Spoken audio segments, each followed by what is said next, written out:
on evolving collection development, e-resources management, and assessment workflows to accommodate slashed budgets. Oh, let me go back. I am Jennifer Matthews. I am the collection strategy librarian at Rowan University.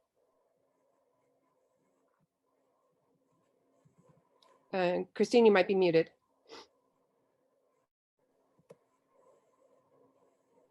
I always do that. I'm Christine Davidian, Jennifer's colleague, and I'm the e-resources and serials librarian at Rowan University. So just real quick, I wanted to give you all a rundown of what we're going to talk about today and let you know how this is going to go. So we'll give you a quick context of what we're doing at Rowan University. And then we are going to open it up with 4 discussion questions that hopefully all of you will be able to participate or ask questions of your colleagues, etc., either that relate to the presentation or relate to your own institution you want to get feedback from your colleagues about. We thought about doing share notes, and I'm not sure that we actually got that together, so I apologize for that. The moderator will help us answer questions from the raised hands so that we will hopefully see everyone and be able to turn on your audio and video to be able to participate in the shared questions. Okay, so to give you an idea about our working environment, here's some background information about Rowan University. It's a public university in southern New Jersey, founded nearly a century ago as a teacher's college. And in recent years, it started an engineering program. It acquired or merged with 2 medical schools, and now has a very strong STEM emphasis. It's also a rapidly growing Carnegie R2 research institution with over 17,000 students. Oops, apologies. And so since COVID has come on the scene, we've had to make a lot of changes to our purchasing. In particular, with this fiscal year, New Jersey decided back in April to postpone the state tax. Well, actually, I guess it was a little bit before April, to postpone the state taxes. So as a result, we were not going to get our budget right at July 1st like we would every other year. We were not going to get our budget until October. So from July until September, through September, we were operating under provisional budget, which meant that we were only going to be able to support things that would support the classes that were immediately going on. We weren't going to be able to do any future purchases or anything like that. We also, in order to survive during this provisional period, Canopy in particular, which is always a budget suck, was moved to monitored purchases, and we only were accepting things that were requested from faculty. So things that were coming from students who love to tell you that it's supported by tuition, and we all know that's not true, were denied. And all of our resources, everything from book purchases all the way to the big databases and journals, are completely under a microscope, whether or not we were going to renew them, and nothing was taken for granted that it was an automatic acceptance. Our state budget was released at the end of September, around the 25th or so. It was ready for purchase in October, on October 1st. It's still not an open purchase. We are still renewing every single resource.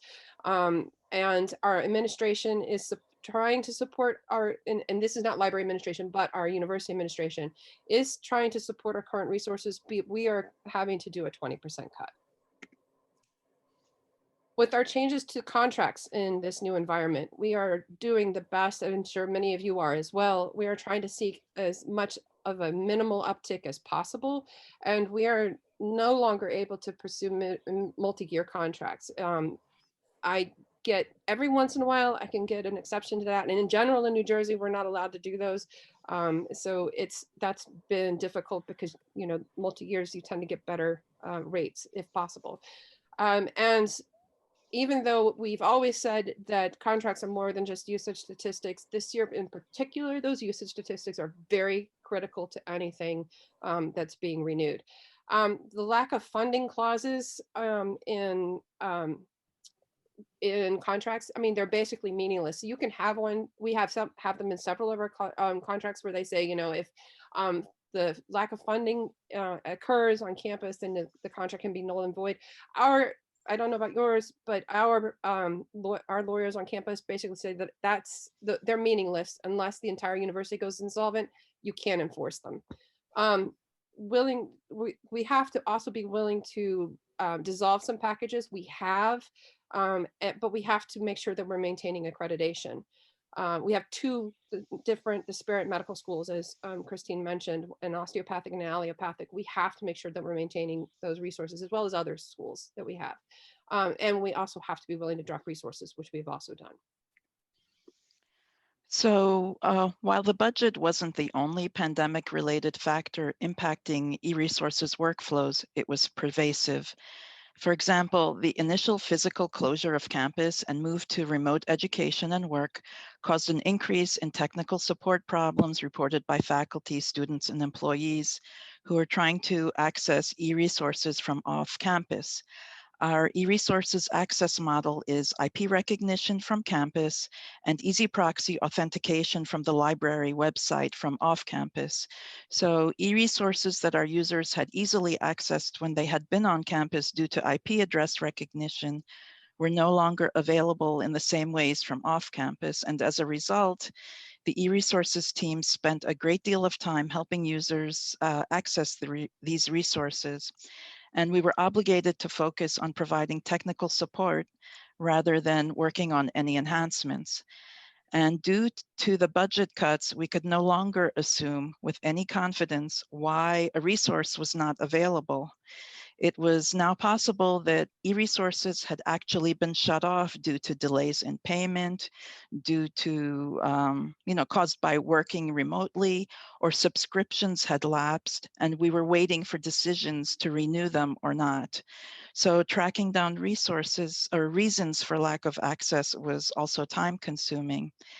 And because of this demand on our time, we ended up prioritizing continuity of service and ensuring access to already subscribed resources over adding temporary free e-resources.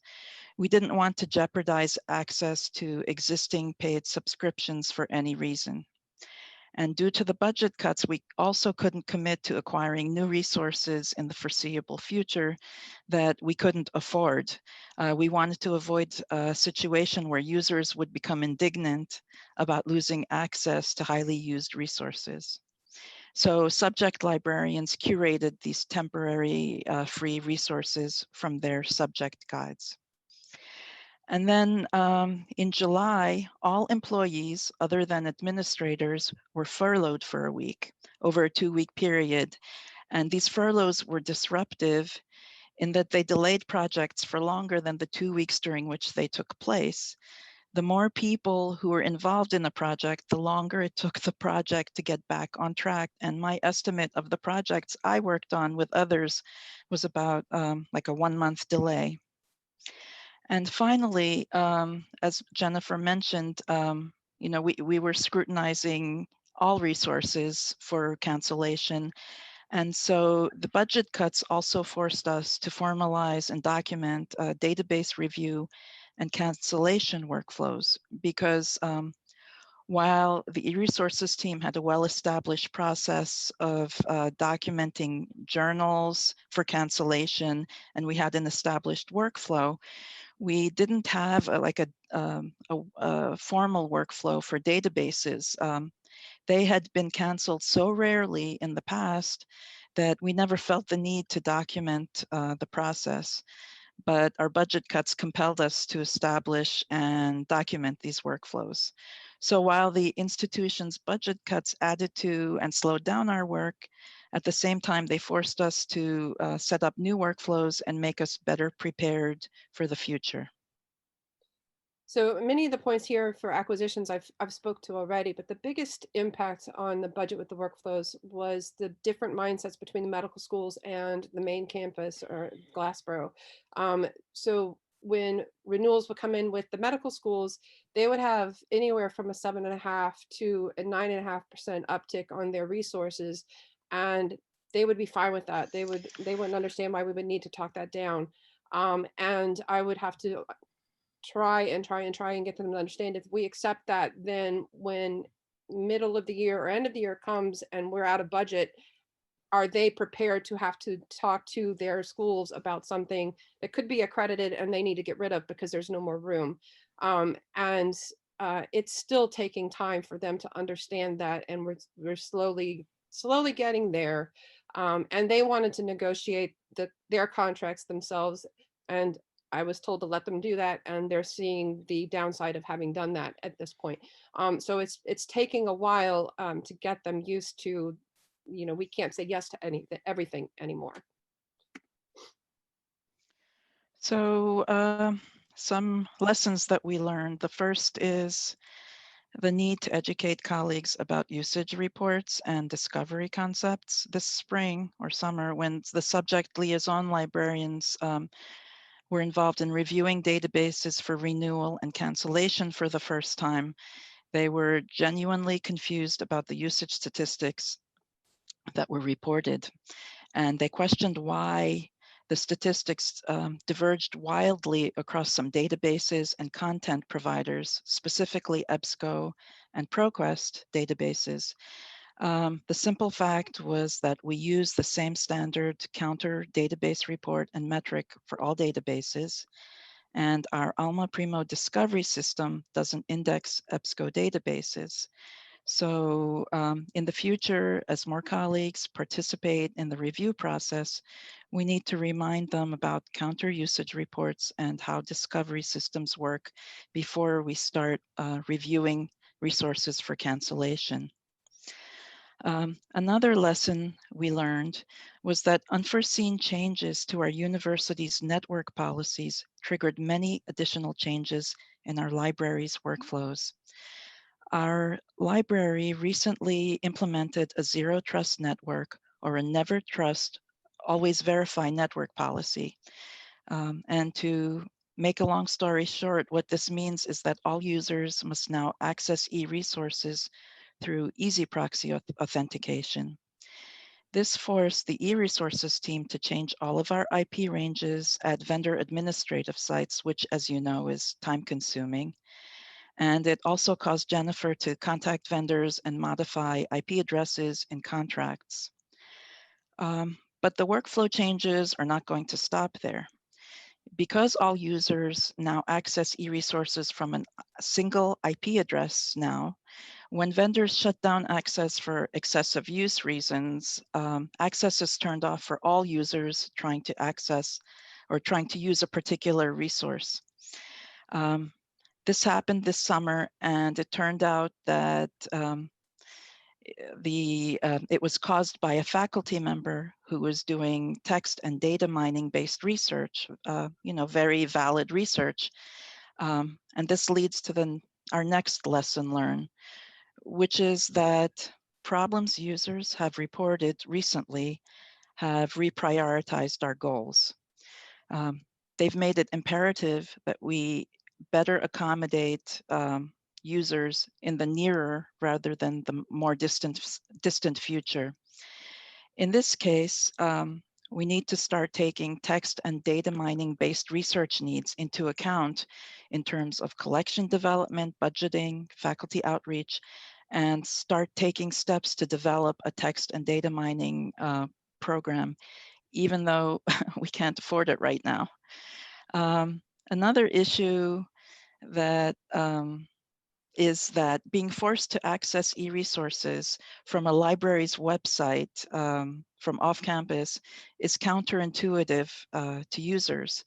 And this gives us the impetus to accelerate our move to, in our e-resource access model, from IP recognition and easy proxy authentication to federated authentication of electronic resources, which we had intended to do someday, but I think we will be doing it sooner rather than later. From the acquisition side, this whole process is really emphasized that the three branches of the libraries really need to get on the same page with the budget. It's we've always worked together in terms of where the budget's spent and how it's spent, but not so much on where the priorities are. And so this has really emphasized that. And I think it's going to be good to use this year to sort of get on that same page. It's also emphasized that the good vendor relationships are essential, and we've been using those to our advantage to help us get the contracts moving forward for those resources that we're keeping. And most importantly, the moves that we're making now are going to prepare us for the unknown of fiscal 22. No one knows what's going to happen this spring. We don't know where we're going to fall out this year, if we're going to be in the black, if we're going to be in the red. We don't know if we'll have to send students home in the spring. Everyone knows that the COVID is already doing an uptick, and if it's how bad it's going to be. So we don't know if we're going to have to do even more cuts in 22 than we're doing right now. So we want to make sure that we're setting ourselves up for the best start we can for fiscal 22. So at this point, we would like to open up to all of you to participate as well and share. I'm sure many of you have much that you want to say about either what we've said or even what's happening at your own institutions. So our first question is, how has change in budget or budget cuts impacted workflows?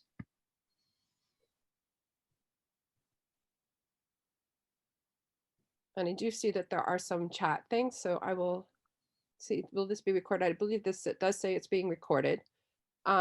And there's a question from Jack Montgomery that says, what role did usage studies play in your decision making regarding canceling resources? And as I mentioned, usage studies, we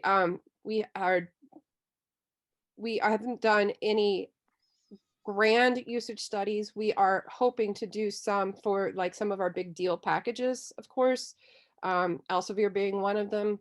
And I believe there's another package that we're going to be doing that with.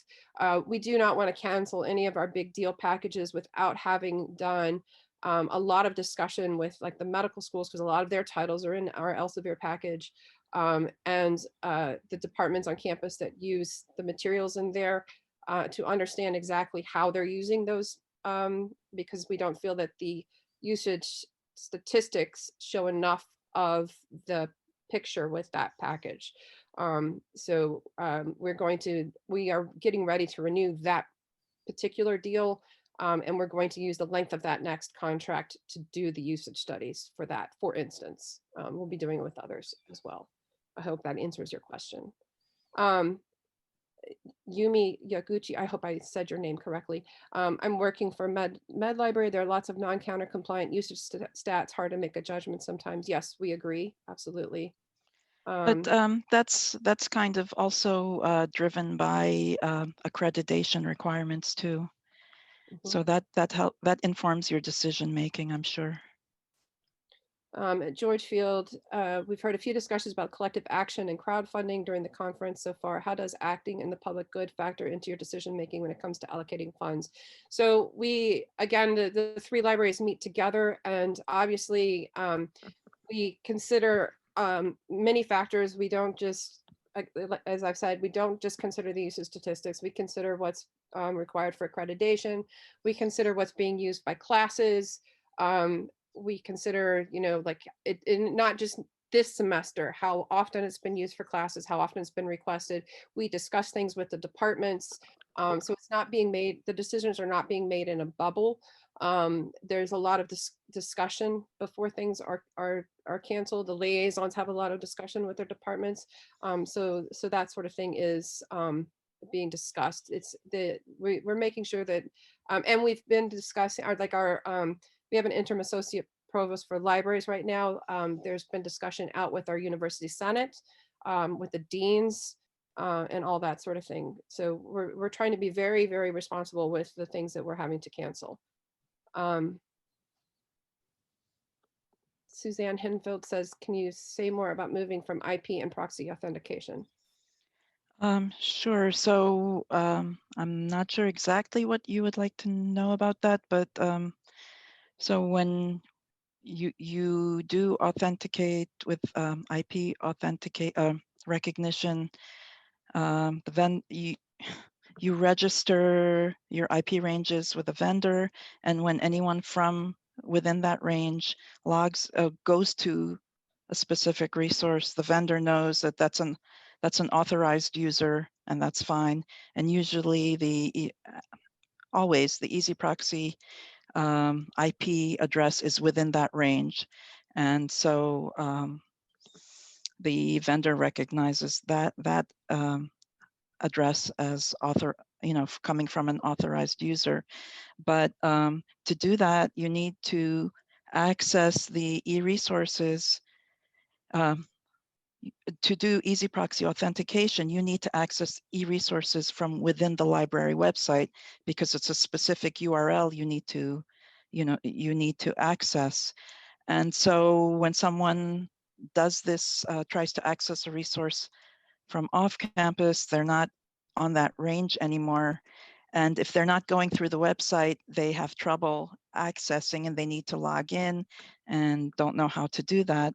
And so federated access is an alternative to this. And what it's also known as single sign-on, so that if a user signs on to a resource using their university or college credentials, that's pretty much what it is.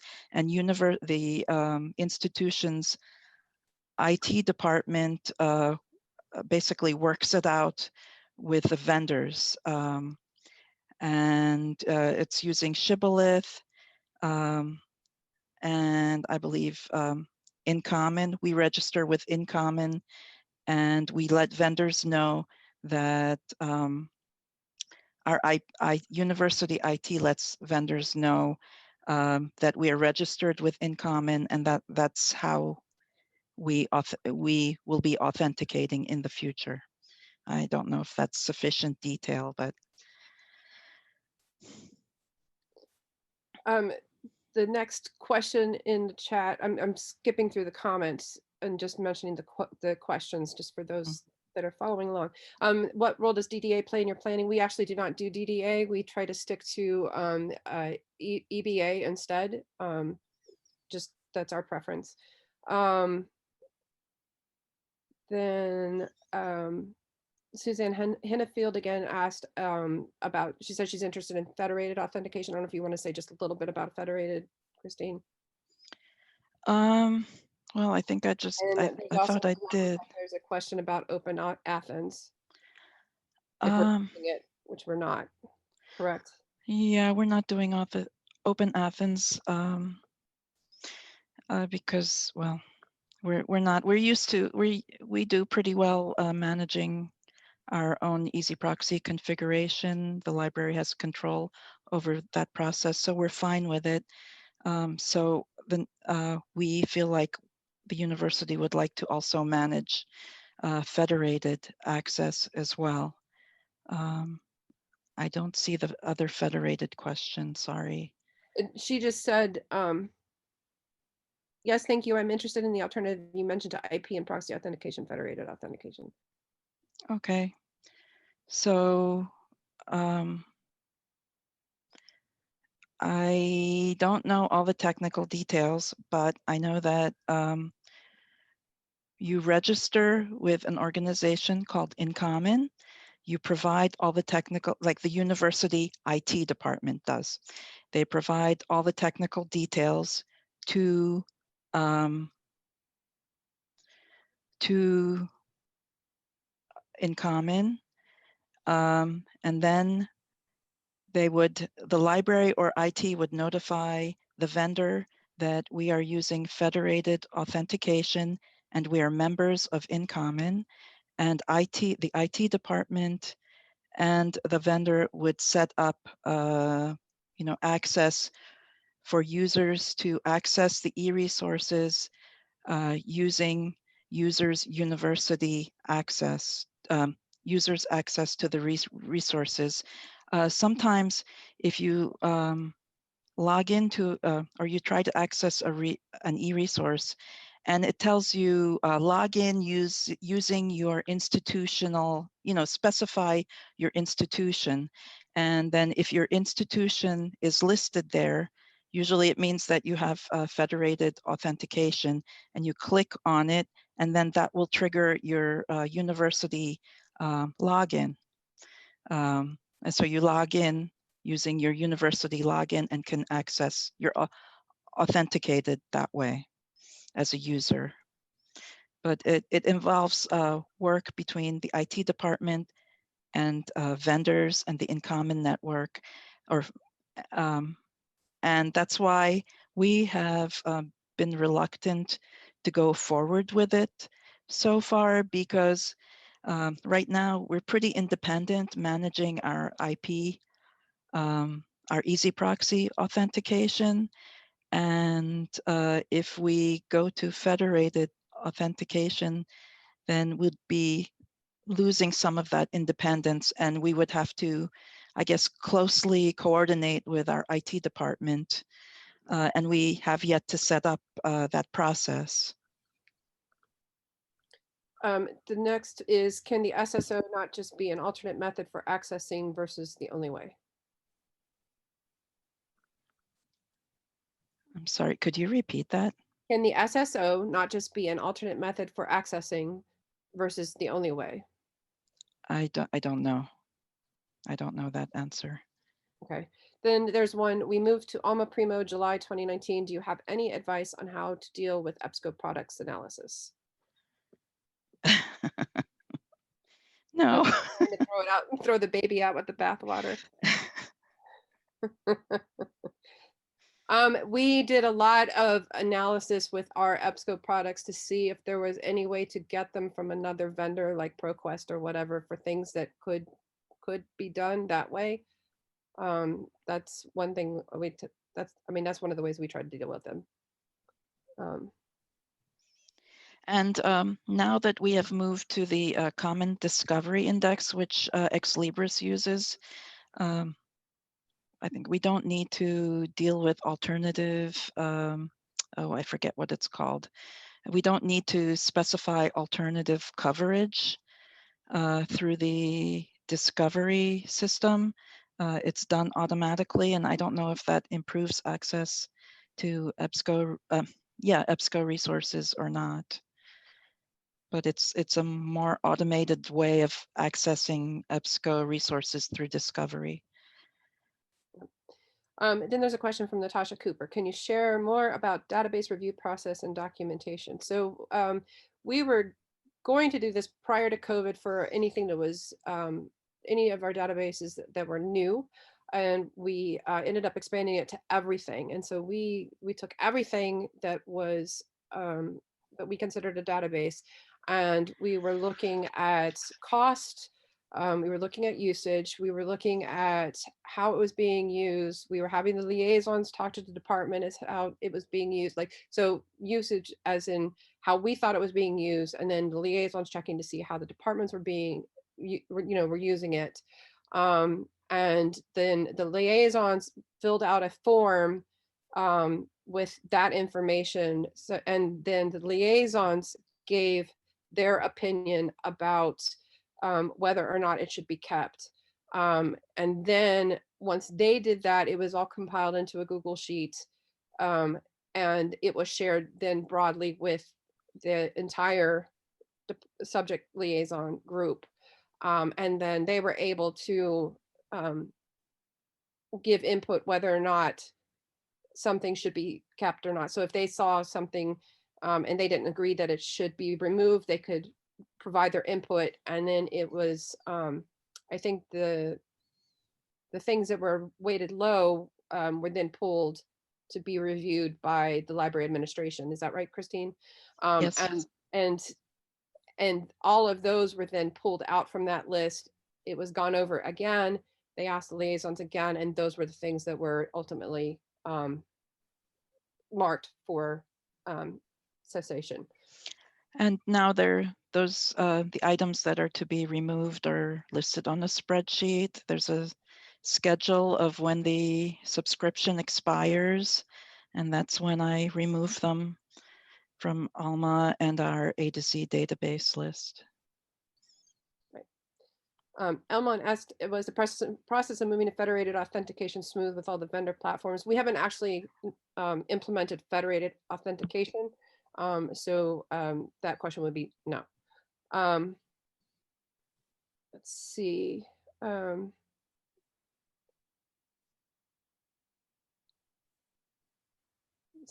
So Mark answered to the first question for them. Budget cuts and COVID health rules in California Bay Area combined to have negative effect. Learning is 90% remote, so favoring ebooks, 6 to 10-fold increase per month in single ebook purchases, 200 hours of staff time on site devoted to work that never used to happen, scanning books and invoices for remote receiving and cataloging, challenging getting permission to fill vacancies. Yes, we're experiencing a lot of that as well.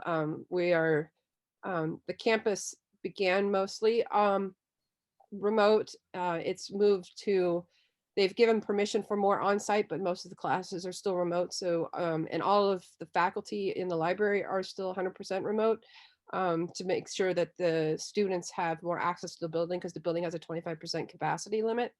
We're experiencing that. They're not filling vacancies and staffing across the campus, except for, I think, faculty positions. Is that correct, Christine?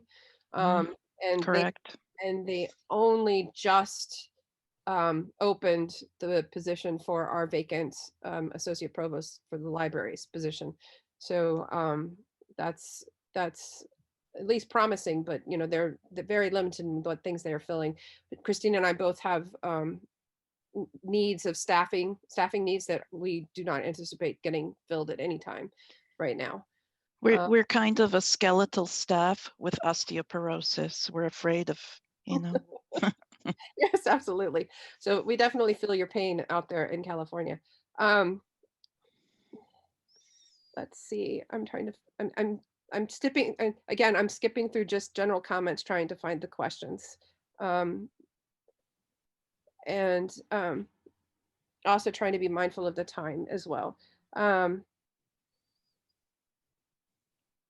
And I definitely appreciate your comments. I believe they will all be captured in the recording as well.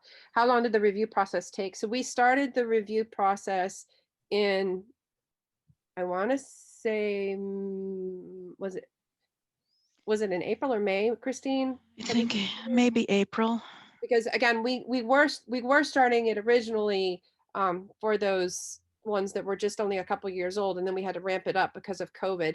We ended the first round in June, and then the furloughs happened. So the first round in June, then the liaisons took their second review of it. The furloughs happened, and I think it didn't get wrapped up until August, if I remember the timing correctly. And at that point, luckily, because I had to put the vendors off a little bit because of the provisional budget, we managed to not miss any of our deadlines. But if I remember correctly, it wrapped up in August. But it took us a couple of months, and part of that was because of the furloughs. And let's see. What metrics I believe Stephanie Fletcher, you're asking about the metrics for the databases. If we didn't answer your question about the database review, please let me know again. We did look at cost per use for things, particularly for things that were really expensive, things that were, I think we had a very arbitrary, if it was under a certain dollar amount, we didn't really look at the cost per use very much. We tend to not pay a lot of attention to the cost per use because it's, again, for some subject areas, it will be very skewed. Like in the humanities in particular, it's very skewed because you may have something that's not used real heavily, but yet it's very, very integral to that particular area. So it tends to be a very unreliable metric, at least to our institution. We tend to see it as very unreliable metric, but sometimes it is very relevant, particularly in the medical schools when they are paying out hundreds and hundreds of thousands of dollars. We very much look at the cost per use. So it's just not something that we implement with every single database. Christine can correct me if I'm. No, you're not wrong. You're correct. So it just is. I keep flipping the questions in the background, and I apologize that I hope I'm not giving you whiplash. Um, uh, let's see. And I really appreciate everybody's comments in the background. I'm just trying to make sure that I'm looking at the questions. Did anyone make announcements to your school about to the faculty about cuts? Yes, yes, we did. The interim associate provost was very, very careful to make sure that we made announcements to the university senate, to all of the deans of the colleges, um, that the liaisons made announcements to their faculty as well. We made multiple announcements out. We were very careful about the messaging. There's also messaging to our what we call our daily announcer that goes out to everyone after all of those other announcements had been made. So yes, we were very, very careful to make sure that we were making those announcements so that nothing was a surprise to anyone. Can we speak more to our use of EBA? Have you found at the end of the review period there are clear results, titles to purchase, or the decision making difficult? So yes, we use Project Muse as an example of one of the EBA programs that we use, and we tend to use a $10,000 amount in that.